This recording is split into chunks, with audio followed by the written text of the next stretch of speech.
નમસ્કાર મિત્રો, પ્રકરણ 2 એમાં શીખવાની ક્રિયાનો આપણે પ્રયત્નને ભૂલ દ્વારા શિક્ષણ, અનુકરણ દ્વારા શિક્ષણ અને આજે જે વાત કરવી છે આપણે સ્કિનરનો કારક અભિસંધાનનો શિક્ષણ. ચોથો પ્રકાર, તો 3 પ્રકાર જે જોઈ ગયા છીએ એમાંનો ચોથો પ્રકાર આપણે જોઈએ સ્કિનરનો કારક અભિસંધાનનો પ્રયોગ.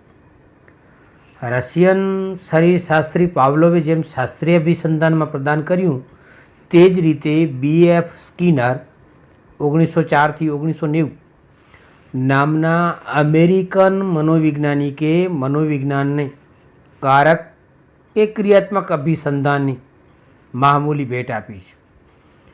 કારક અભિસંધાનમાં શાસ્ત્રીય અભિસંધાન કરતાં જુદી વિચારસરણી જોવા મળે છે.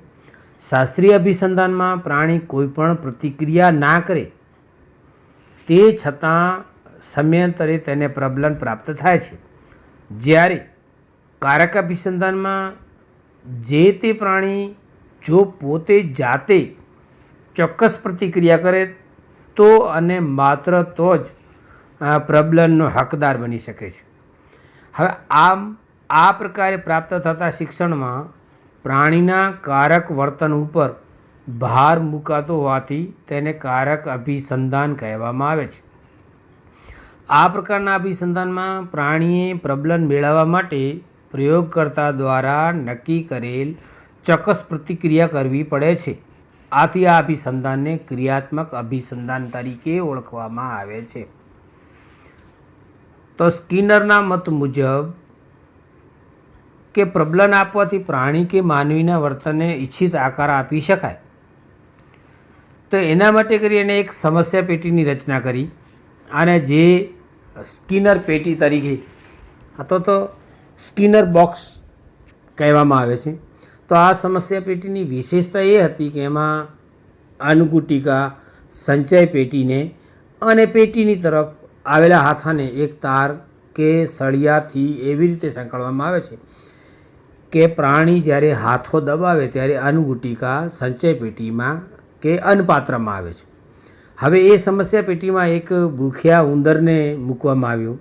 ઉંદરે શરૂઆતમાં પેટીમાંથી બહાર નીકળવા માટે પ્રયત્નો કર્યા, પેટીમાં દોડાદોડ કરી, બચકા ભર્યા, સળિયા ઉપર પ્રહારો કર્યા, સળિયાની વિવિધ પ્રયત્નો આદર્યા અને એ ક્રિયાઓનો સમાવેશ જે થતો ગયો તે પ્રમાણે ક્રિયાઓ દ્વારા અચાનક એનાથી અન્નગુટિકા પ્રાપ્ત થઈ.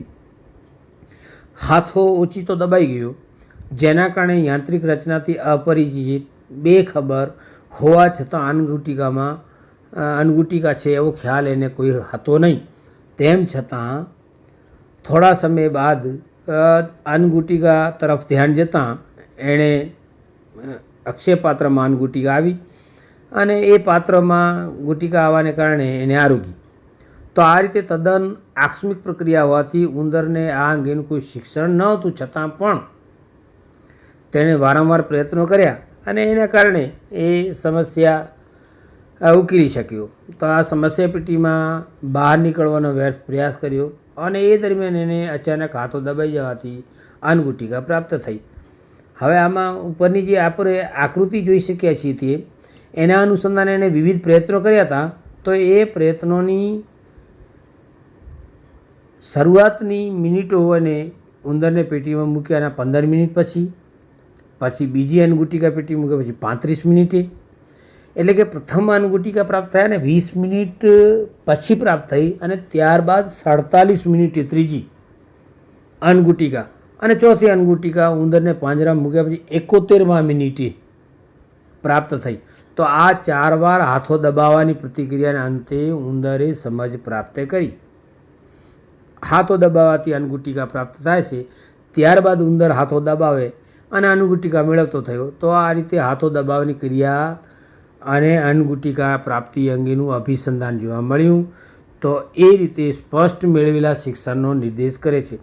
આમ સમસ્યા પેટીમાં પૂરાયેલા ઉંદરે સમસ્યા પેટીમાંથી બહાર નીકળવા વ્યર્થ પ્રયત્નો કર્યા, હાથો દબાઈ જવાથી ખોરાક પ્રાપ્ત થયો, જેનાથી તે પ્રતિક્રિયાને પ્રબલન પ્રાપ્ત થયું અને પ્રબલન મળવાથી ઉંદરની પ્રતિક્રિયા દઢ બની. હવે એના મૂળભૂત ખ્યાલો. તો પ્રબલન, કે કોઈપણ શિક્ષણના દઢીકરણ માટે પ્રબલન જરૂરી છે. એક વાક્યનો પ્રશ્ન પૂછાય, પ્રબલન એટલે શું?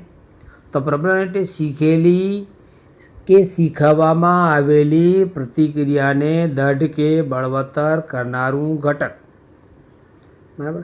સામાન્ય રીતે આપણે જોઈ ગયા છીએ એ રીતે શાસ્ત્રીય અભિસંધાનમાં કૂતરાના લાળસ્ત્રાવ માટે ખોરાક એ પ્રબલન તરીકે ભૂમિકા ભજવે છે, જ્યારે ક્રિયાત્મક અભિસંધાનમાં ઉંદરની હાથો દબાવવાની પ્રતિક્રિયાથી પ્રાપ્ત થતો ખોરાક અથવા પ્રાપ્ત થતી અન્નગુટિકા ઉંદરના શિક્ષણ માટે પ્રબલન બની રહે છે. હવે પ્રબલનના પ્રકાર કેટલા ને કયા કયા? તો પ્રબલનના પ્રકાર 2, વિધાયક પ્રબલન અને નિષેધક પ્રબલન. હવે વિધાયક પ્રબલન કોને કહેશું?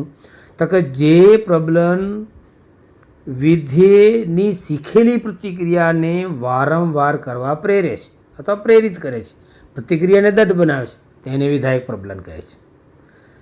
તો એવી રીતે દાખલા તરીકે કે માતાની ગેરહાજરીમાં બાળક શાળાનું હોમવર્ક કરી લે તો માતા તેને ચોકલેટ આપે અથવા તો પીપરમેન્ટ આપે, તો એના માટે બાળક માટે વિધાયક પ્રબલન છે. નિષેધક પ્રબલન, સામાન્ય રીતે વિધાયક પ્રબલનને આપણે પુરસ્કાર તરીકે ઓળખીએ છીએ, તેવી રીતે નિષેધક પ્રબલનને શિક્ષા તરીકે કે સજા તરીકે ગણાવી શકાય છે. પણ સ્કિનરના મત મુજબ નિષેધક પ્રબલન એ શિક્ષા નથી. નિષેધક પ્રબલન એટલે પ્રતિક્રિયાની સંભાવના વધારનારું અને પ્રતિક્રિયા બાદ દૂર કરાતું ઉદ્દીપક.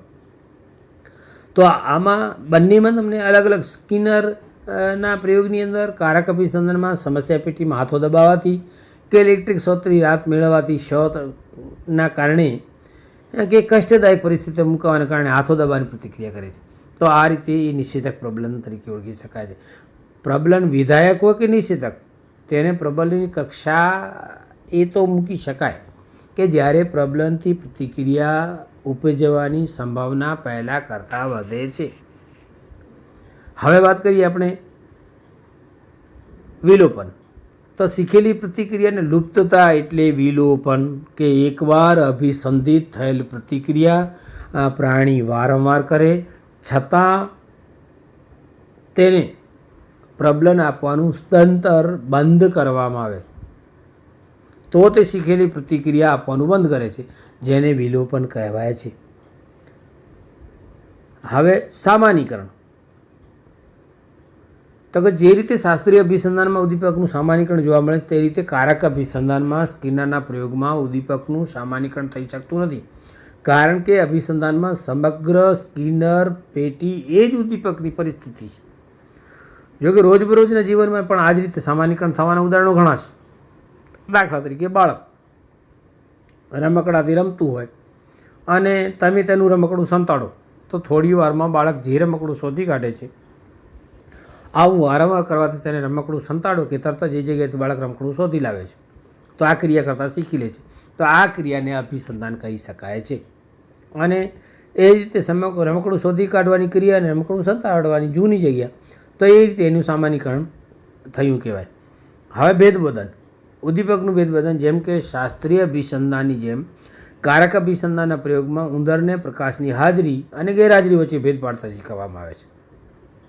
જેમાં પ્રકાશની હાજરીમાં જો ઉંદર હાથો દબાવવાની ક્રિયા કરે તો તેને અન્નગુટિકા પ્રાપ્ત થતી હતી, પરંતુ પ્રકાશની ગેરહાજરીમાં જો ઉંદર હાથો દબાવવાની ક્રિયા કરે તો તેને અન્નગુટિકા પ્રાપ્ત ન થાય તેવું આયોજન કરવામાં આવ્યું હતું.